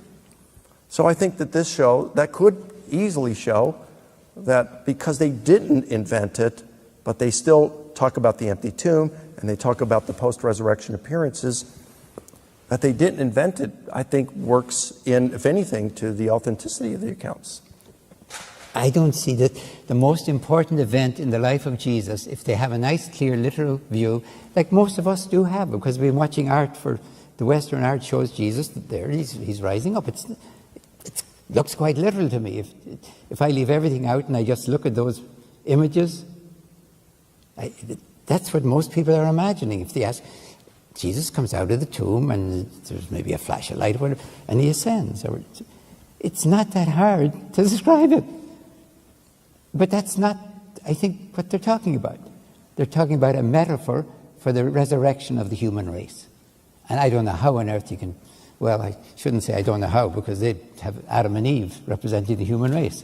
been coming out with Jesus. But yeah, but that's the frescoes from the 4th and 5th century. That's not New Testament. That's not first century literature. But we're talking about when people first tried to draw what they had been talking about. In the 4th and 5th centuries. No, not in the 4th. And no, it's no, no. art. No, not in the 4th. It's not biography, it's art. It's in, no, it's in Ignatius of Antioch. I mean, it's already there. It was taken for granted in the 1st century because resurrection meant, let me put it this way, there was no tradition there was no Jewish tradition of a single person resurrecting. Ascending, Yeah, yes. I agree. No, I agree. So to say that would be almost incomprehensible. To say that the general resurrection has begun with Jesus alone, I would say is incomprehensible. Well, why does Paul say Christ is the first fruits? Because the first fruits is not just Jesus. That's why Matthew has, as I said, has the same expression. He doesn't use first fruits, as you know, but he says those who have slept. What's it? Perfect. He says this is the same expression. Ton kekaimenon, or something like that. Ton kekaimenon. Look, It's 27:52 and 53, right? or give or take. Something like ton kekaimenon, the word we get coma from. Those who have slept. It's a 52. Yeah. Everybody get out their Kekaimenon. Greek handbooks. Yeah, those who had been sleeping. Those who had been sleeping. Who It's have the been same sleeping. thing It's in the perfect Paul would tense. use in 1 Corinthians. Same expression. So I don't know if we're dealing with some kind of a technical expression for all the dead, or at least all the good dead. Maybe we're not taking them all out, that everyone knew about. So those who have slept. Except that they are raised when Jesus died. They're raised ahead of Jesus. Okay, whereas Paul says Christ is the first fruits. So you either have to admit that Matthew contradicts Paul, which you're free to do if you like, or you say, well, maybe Matthew is using some importance there, and he's not meaning to talk about the harrowing of hell with this, or that the beginning of the general resurrection involved multiple people. Christ is the first fruits, and then it says those who belong to him will be raised at his coming, at the parousia. Yeah, that's the future. That's the future. Yeah. The question is whether any Jews or Jewish Christians or Christian Jews could imagine Christ arising alone, not ascending alone, of course, Right. but arising alone, granted future and all the rest. We're not talking about that. Without saying, but what about other good Jews who died on Roman crosses? But then why just them and not us? Or why not them and not everybody else? If you have a problem with it just being Jesus and then the rest of the parousia, then why not have the same problem with Jesus plus a few others and then the rest of the parousia? Because that's what we're not talking about. We're not talking about the parousia at the moment. That's a separate issue for me. I'm trying to kind of focus on the resurrection of Jesus. Right, but you're talking Whether about he's the general alone. resurrection. You have problems thinking that Jews of that time would have thought that Jesus could have been the only one. I agree with that, all right? Yeah. And there's a paradigm shift that takes place with the early Christians and saying, yep, we didn't expect it this way, but Jesus is the first fruits. And then Paul's answering, the rest of us are going to be raised at his coming. But the fact that he's saying this and can think that we live as a disembodied spirit in the meantime when we die, he's thinking of a physical bodily resurrection. And this is exactly what all four Gospels are presenting. They're narrating a physical bodily resurrection. You know, by the way, the argument... Very quickly. The argument all four Gospels agree doesn't move me so much. Matthew and Luke copy Mark. I am not convinced. And with 50%, Well, they don't copy him on the whether John is a separate version. John has a tradition, without any doubt, as far as I'm concerned. But when he gets into the crucifixion and resurrection, he looks awfully much like Mark rewritten to have Jesus in charge of everything. That's the way I read John. Everything in there, you can say, Mark says, my God, why hast thou forsaken me? No way, John says. Jesus looks around and says, I guess it's all over now. I'm gone. I mean, Jesus is totally control of Mark. Yeah, in John. And John, sorry, in John. So I'm afraid he's he knows Mark and is rewriting him to be Jesus almost running his own crucifixion and his resurrection and his burial. By the way. He may very well have been. So I've only one witness, in other words. He may. Well, you got Paul. Oh yes, yeah. Paul, okay, so that's yeah, two. Sorry, the Gospels. And the thing is, if John is rooted in the eyewitness testimony of one of Jesus' disciples, be it the son of Zebedee or a minor disciple, and if Mark is rooted in the eyewitness testimony of Peter, whether John knew Peter or Mark and was rewriting him to some extent, you still have two guys, two independent sources who are attesting to the resurrection. Yeah, but you still haven't faced the issue. At some point, I mean, this could go on for another 2,000 years at this point. But all of that data could interpret it as ascension. Let me take it as literally as possible, just for the point of view. Everything happens exactly the way it's counted there. The real question that we still have as a historian is, why didn't they simply say, within their tradition, or even the Greco-Roman tradition, Jesus is clearly ascended. Romulus is ascended, and we've all come back and seen him, so Jesus is ascended. What made them say resurrection? Because resurrection is not just about Jesus. It has to be about the past, then it can be about the future. We're not debating the future now at the moment. That's a separate issue. I don't think it's possible to talk about the resurrection of Jesus for Paul without imagining, at least. But of course, others came with him. Now, he might want to say only the just came with him. He might want to say, the rest can stay in hell or wherever. But I don't think any Jew or Christian Jew in the first century, including Paul, could conceive of a resurrection for Jesus alone. Ascension, yes. Resurrection, no. Feel free to respond, but in your closing statement. And statement. then I shut up. Okay. Closing statements. Oh. All right. Well, this has been fun. I mean, truly, this is just fun. It's great talking shop. And but I think that what we're able to see is the difference between horizons here, the disparity of horizons, even amongst Dominic and myself. I have no problems with saying there's a supernatural being, that there's a supernatural dimension of reality. Now, I look at some other things. I'll look at things such as near-death experiences, for which there are about 100, 200 that are really, really well evidenced. We have corroborating data where a person, it appears that they have an out-of-body experience, and then based on that out-of-body experience, they receive accurate information they could not have possibly known otherwise, except had they been outside of their body. There's some fraudulent claims like that, and most of them can't be verified. There's about 100 to 200 that can. All right? There's a number of things that would radically answered prayer. Craig Keener has also done some study, and he's interviewed eyewitnesses over, his wife is from the Congo, and gone over, and even people in his family, his mother-in-law, and so they have witnessed things like the raising of the dead. He's talked to people who have seen people who, like a woman who went in her town to a witch doctor. She had gone blind, the witch doctor couldn't do anything, and as a last resort, they went to a pastor in the village, and he said, please pray for us. And he says, I don't know that you, and he prayed for her. Anyway, he says, I can't guarantee he prayed, and she was healed. She got her eyesight back. He documents a bunch of miracles like this. So I do think that there is a spiritual dimension of reality, that miracles, genuine miracles, not just psychosomatic stuff, but real divine miracles occur today. I don't think Dominic thinks that. So that's a difference in our horizons. Okay? When I look at the New Testament, the early literature, especially those that appear rooted in eyewitness testimony, it seems to me that these earliest Christians believed that Jesus was more than just God in the sense that Caesar was, that the Romans claimed of Caesar. He's the creator and sustainer of the universe. Where did they get this idea? As monotheistic Jews, and I think the only reason can be, the only plausible explanation is Jesus made claims to this effect, whether implicitly or through his actions. I think we've got really good evidence that Jesus rose from the dead.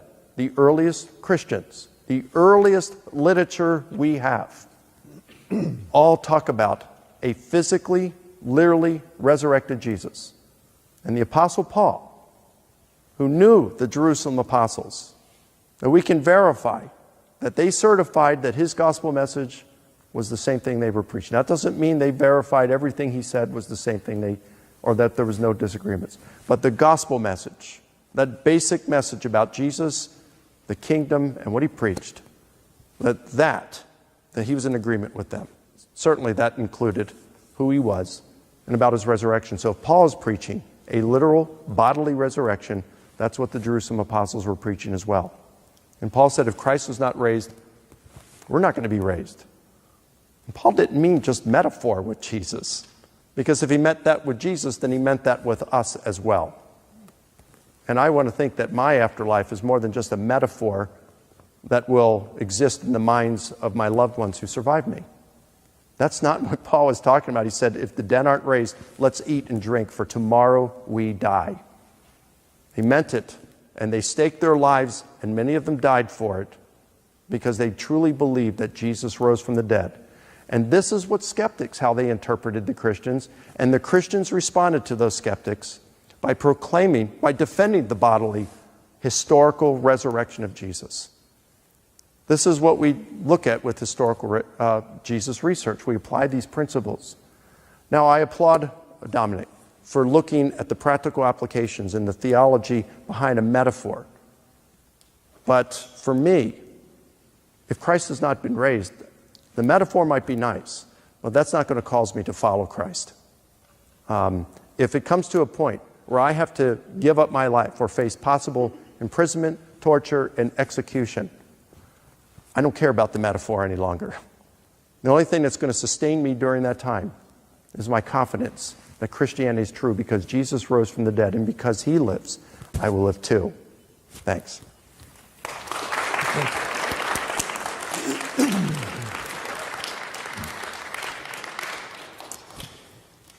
Well, I wouldn't want to die, but I would only die for a metaphor.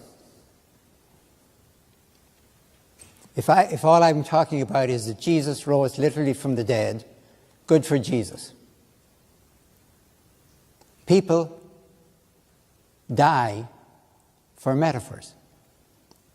They will even die for a metaphor, not because they have some idea of an afterlife. They won't die for a piece of real estate between Mexico and Canada, but they might die for their homeland. Not because they're going to live on afterwards or anything else. People will die for metaphors. The horrible thing is some people die for horrible metaphors. So I take metaphor more seriously than anyone who doesn't could understand, because it is our destiny. Now, after all the time I've spent with Jesus, here is what is most important for me. The Romans, let's go back to the Romans, crucified the leaders of nonviolent groups alone. If you're the leader of a nonviolent group of opposition, we might call them activists. The Romans did not crucify philosophers. You might boot them out of Rome, but they didn't they crucified what we would call activists. So Jesus was crucified, but his followers were not rounded up. I take that as an historical fact. I take it from Josephus at the end of the 1st century Jewish historian, Tacitus at the beginning of the 2nd century, trying to explain what these weird Christians were. They were followers of Christ who started a movement over there. We executed them to stop it, and doggone it, it didn't stop. It spread. Tacitus says, like a disease, and everything rotten eventually arrives in Rome, so it came here too. Josephus is a little bit more polite. He says those who loved him before loved him afterwards. But they both understand it. We executed the follower of a nonviolent movement, and it didn't stop the movement. Now, I take that as a fundamental fact. You know from the story of Barabbas, which I think, by the way, is parable, not history, that Barabbas in Mark's Gospel is in jail with the others. Romans are going to crucify them all in a nice row. They're a violent group. Jesus is going to be crucified alone. According to Roman law, anyone who stirs up the people or creates a tumult, what we call an activist, will, according to their rank, I'm quoting now, either be crucified, cast to the beasts, or sent to an island. Never quite understood why being sent to an Aegean island is a punishment, but I've never been there for a winter, so maybe that's something else. That tells me the most important thing. Jesus died for non-violent resistance to violence itself, not just to Rome. Rome was just the normalcy of civilization. The resurrection means for me that God is on the side of that. I cannot imagine the crucifixion without the resurrection. It's just a brutal death without the resurrection. It is God's vindication that the way to handle violence is non-violence, because violence escalates violence more and more. Maybe they didn't know that in the first century, but we know it today. So if I have only one thing of Jesus, only one thing, and I have this one thing, he died for non-violent resistance to the normal violence of imperialism. Not just to Rome. Rome was just the Mediterranean version of it in the first century.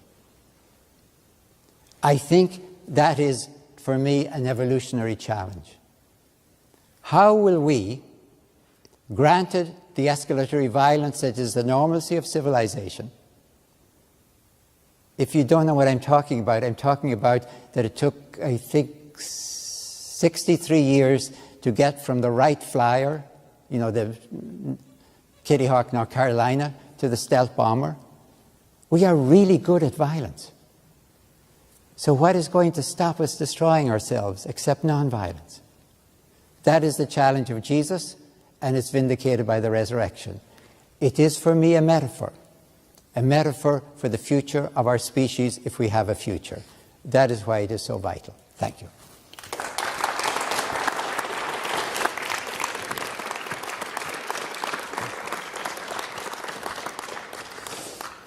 So we now move on to our final portion of this evening's dialogue, questions and answers. So those of you who have a question for Dr. Licona, please line up on this side of the aisle. There is a microphone toward the front of the auditorium here, and likewise those for questions for Dr. Crossan, line up over here. And while you're doing so, I will give you a couple of announcements. I believe most of you were handed one of these slips this evening. This is an encouragement for you to go to a surveymonkey.com and fill out a survey about this evening's event, what you liked, what you didn't like, what you wanted to see more of, so on and so forth. And also, you are please invited to an event on November 7th at 7:30 p.m. in the Social Sciences Building, room 3030. Ratio Christie, one of the groups hosting this event, will be hosting Georgia Tech Professor of Chemistry, Dr. David Sherrill, who will be giving a talk on the topic, Science and Faith, Enemies or Allies. We'll take a question over here first. Hi, thank you for this great talk. So Dr. Licona, my question was that you have alluded to Paul a lot in your talk, but historically Paul was not an eyewitness. And I don't think there's a way to really figure out whether his experience on the road to Damascus, historians can figure out whether that happened or not. So how do we know that historically Paul did not affect the Gospels as he was the earliest writer, or Christianity in general? And the other question pertaining to literal and metaphoric Jesus as being portrayed as God was that in the Old Testament there are a lot of figures that are called God. Angels are called God, judges are called God, Moses is called God. And that's alluded in John chapter 10, where Jesus actually refers to that why are you stoning me? Because, referring to Psalm 82. So if the author of John from the gospel, the prologue literally meant God, why would he put in, for example, 17:3, which terms Father as the only true God? Or ends the gospel by saying that I've written all of this so that you may know that he's the Messiah, the Son of God, not creator of the universe, right? Good questions. So I would say with John, he does distinguish Jesus from other so-called gods because he talks about Jesus being the creator of the universe. All things came into being by him, and through him nothing came into being that came into being. And you have Paul saying the same thing in a couple different places. 1 Corinthians 8:6, and Colossians 1:16 and 17, where Jesus is the creator and sustainer of the universe. So, I mean, this is quite different than others. So, in terms of Paul, Paul does claim to be an eyewitness of the risen Jesus. In 1 Corinthians chapter 15, verse 8, he says, "Last of all, as to one untimely born, he appeared to me." And 1 Corinthians 9, he says, has not Jesus appeared to me? So, or have I not seen Jesus? So he does claim to be an eyewitness of the risen Jesus.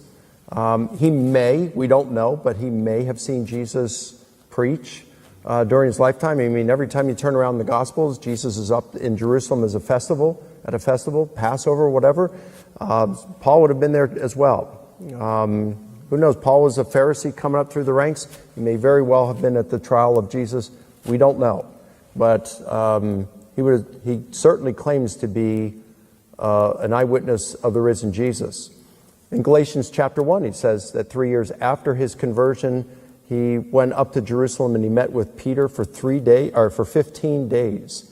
And the Greek word is historicalHD, meaning he was getting some information about Jesus. He hadn't walked with Jesus, so he wants to get the whole 9 yards from someone who had.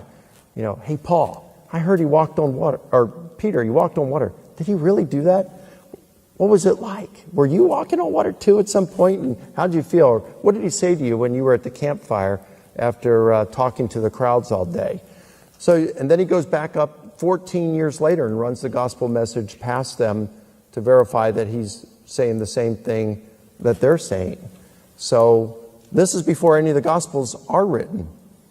So even if we didn't have any of the Gospels, we can get a basic message from Paul of what the apostles were preaching. So did his preaching influence any of the Gospels? Maybe at maximum Luke's Gospel, but I don't think so, because Paul wouldn't have been around during that time. And Luke said he got his information. It's kind of ambiguous. He's either saying he got it from eyewitnesses or those who knew the eyewitnesses. He certainly get it from Mark. Whether he got some from Paul, I don't know, but I don't see any Pauline influence in the others. Thank you. Thank you, Dr. Crossan, for being here. You mentioned that you affirm historians use the criteria of authenticity. Given that Jesus' proper burial described in the New Testament fulfills the criterion of multiple attestation and the criterion of embarrassment, as women were the ones who anointed Jesus' body in the burial process, and given that Jesus' proper burial is consistent with Josephus tells us that Rome allowed Jews to follow their customs, including taking the crucified victims off the cross and burying them, how do you reconcile this with your view that it's plausible that Jesus was thrown into a common grave and eaten by wild dogs? All right, just a correction of fact. I didn't say we should. I agree we had to have criteria. I did not say we should use the double differentiation, but leave that aside. The problem with the burial for me is this. When I look again from Mark into Matthew and Luke and into John, I'm seeing that as a stream of tradition. It's getting better and better all the time. I'm trying to imagine what was there before Mark. When Mark, the best Mark can say is that maybe some pious Jew named buried him out of respect for, like Tobias. Now, I want to know, as a historian, is that hope or history? Do they really have facts? And if they have facts, why does it have to keep getting better in Matthew and Luke and John? Of course, the burial of Jesus is the burial of a god. It's a magnificent burial. I don't think they knew what happened to Jesus. And while it is true that you could certainly bribe your way, if you had enough money, to get the guards to give you the body, of course you could. That's the only way you could. The function of crucifixion was to hang you up there as state terrorism, to warn you, don't do what this guy did or you'll end up like he has. So I don't think the Romans obeyed the Jewish expectation that you don't leave a crucified up overnight on the cross. I don't think the Romans cared. Their function was to leave it up there as long as they wanted. So I don't know how we can be sure of what happened to the body of Jesus. I don't know how to do it. Maybe Mark is telling us history with Joseph of Arimathea. But boy, John really has to clean that up with Nicodemus and the huge amount of spice. It's like they don't know what happened, and the best they can do is, surely some pious Jew took care of the body. Is that all right? To be fair, we're running short on time. We have. Yeah, sorry. I'll give them preference. Sorry, Michael. Okay. First of all, gentlemen, thank you for your time and coming and share your knowledge of historical Jesus and Christianity. Appreciate it very much. My question, I'm just curious, are there any new documents or fragments that have come to light in the last, recently, I don't know, maybe 5-10 years, something roughly, that have really added significantly to the body of knowledge about the historical Jesus? And if so, what has it? How has it added to it? No. Recently, I think earlier this year, it was revealed that there's this Mark fragment that has been discussed for a while, and that has finally been dated, I think, to early 2nd century, and would be the earliest fragment or manuscript of a portion of Mark that we have. But it didn't change anything from what our text says right now. Yeah, my question is Dr. Crossan, because you've been talking about metaphor versus literal and such.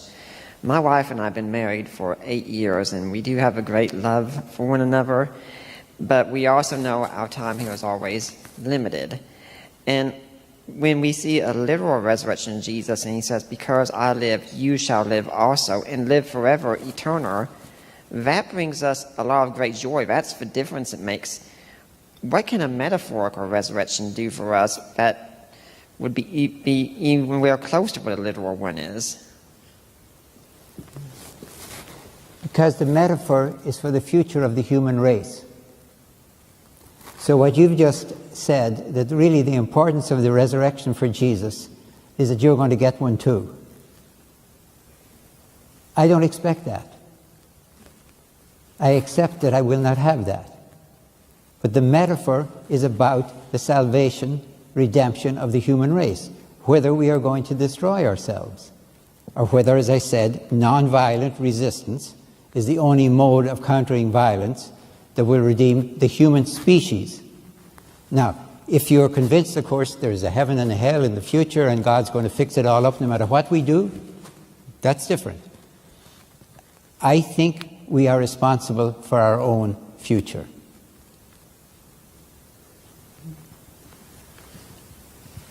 Great. So I have a question about the ascension, and I know the resurrection is important in making a case for Christianity, but it seems like the ascension kind of gets pushed aside. And when you evaluate the ascension, and you see it, Matthew looks like it happens in Galilee, Acts mentions 40 days, and I know even Paul mentions 500 people seeing Jesus at one time, which would, I suppose, happen during that 40 days. So a lot of things kind of don't connect, and I see that as a bit of an objection. So I'm curious if maybe you've ever thought through, or has anyone ever made such a historical case for the ascension, and how do you maybe deal with some of those areas that seem to not match up very well? Yeah, well, I don't see any of those things not matching up just because, let's say, the Gospels don't mention the appearance to the more than 500 at one point, or all the appearances. None of them are doing all the appearances. In fact, it seems to me that Matthew and Luke compresses the time. So you have appearance to women in Matthew, but the appearance to the male disciples doesn't happen until Galilee, all right? And then that's kind of like the end of it there in the appearance of the male disciples in Galilee. Luke kind of combines them all together to have occurred on Easter, the resurrection, all the appearances, and the ascension. He does know that this happened over a period of time because Acts chapter 1, he says it happened over a period of 40 days. But he's just compressing them all into one day. just time compression, a common literary device. Why he does it, I don't know. Maybe it's to increase the intensity. Maybe it's to keep the focus on Jerusalem, which was the headquarters of the Christian church. Maybe it was because he was run out of space on his scroll and just did that to compress. I don't know why. But none of them are trying to report all the appearances. And notice that in 1 Corinthians 15, the women aren't mentioned because the Paul causes kerygma. It's the official formal public proclamation for which the appearance to women would have detracted in that culture. So he doesn't mention them. But I don't see any kind of like tension between them. Now, why don't historians talk a lot about the ascension? Maybe because we just don't have enough evidence to verify it. And, you've got multiple independent sources that talk about Jesus' death. Multiple independent sources, even those rooted in eyewitness testimony, talking about his physical resurrection. We just don't have that with the ascension.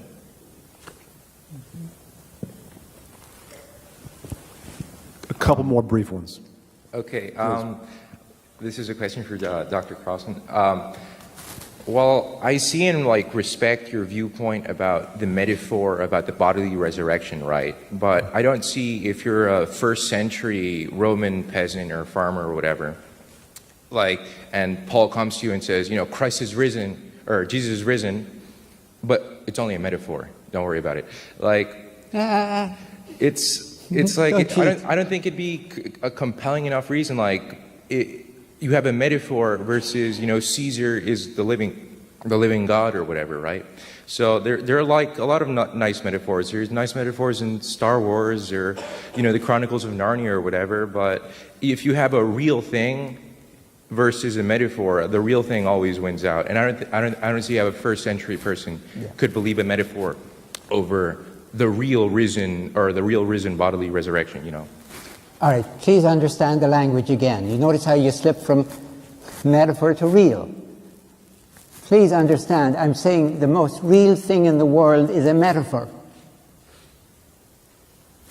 I never use this language that you use, metaphor.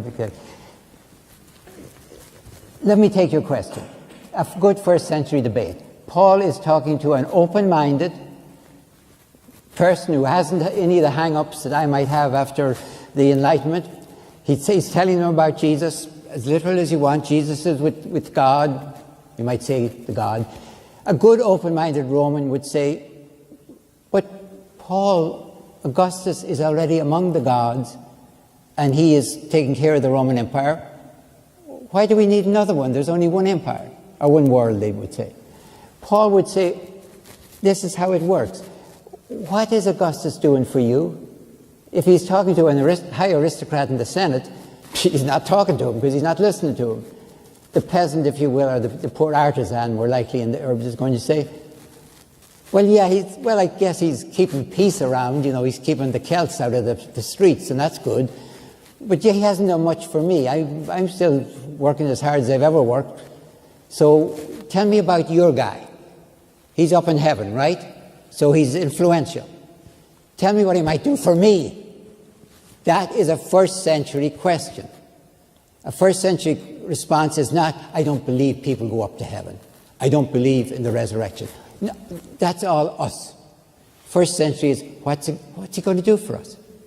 That's where Paul would say, fine. And in fact, Justin Martyr almost says the same thing when he says, well, you guys claim that your emperors go up to heaven too. But he's going to say, and this is going to get Paul killed and get Justin a martyr eventually, our Jesus's, all your emperors rolled up in a ball are not worth our Jesus's little finger. Because if you push him, what you people do is injustice and violence, and you run the world like that, and you think victory is going to give you the world. And our Jesus, coming from a different tradition, the Jewish tradition, says victory is a bankrupt program, only justice can rule the world. These are absolute clashes. They're not on the same level. But you have to choose, and what makes you choose is faith.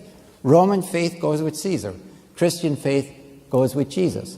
They're both acts of faith, and they're both making an act of faith in a metaphor. One final question. Dr. Licona, you've talked about the reliability of narrative material in the Synoptic Gospels, Matthew, Mark, and Luke. I want to ask about Q, the name given to the body of sayings of Jesus in Matthew and Luke. Could you say something about what material from Q you think can be said to be likely, maybe very likely, to have come from the lips of Jesus? What Q material could very likely come from the lips of Jesus? Oh boy, I don't know. I'd have you caught me on the spot for that. You know, I do think I do embrace the two source hypothesis. I do think that there is a Q source. I don't know what it is. I think it is sayings material. I think it's likely, or at least possible, that it's what Papias was talking about, the sayings or oracles of the Lord, that was originally in Aramaic, and that is what he attributed to Matthew. That later got translated into Greek. The Beatitudes, Mike, would be in Q. The Beatitudes. Oh, yeah, the Beatitudes. Thanks, Dominic. Beatitudes, I would say that. And even though we don't have those outside of the Q material preached in a sermon by Jesus, per se, on the Mount, we do have a lot of those same, the material in the Sermon on the Mount that's peppered throughout the Gospels, and we find it in James. We find some in Romans. So these are common teachings that were attributed to Jesus in the Sermon on the Mount, even just more than the Beatitudes, but the Sermon on the Mount, a lot of the material in that, I would say. But I have to think through some of that. Probably some of the things where he is talking about, I think in Q3 and Q13, where he's talking about himself being the eschatological judge. I mean, most things that historians of Jesus will agree on is that Jesus did claim to be the apocalyptic Son of Man. And so those Q sayings, I forgot what 3 is. 13, I think, is many will say to me on that day, Lord, Lord, did we not do? And, you know, I forgot what 3 is, but those are probably authentic recollections of sayings of Jesus. Before I let you all go, I want to remind you that as you're leaving, we're going to be having book sales and book signings by our two speakers tonight. But please join me in thanking both of them, and thank you all for coming.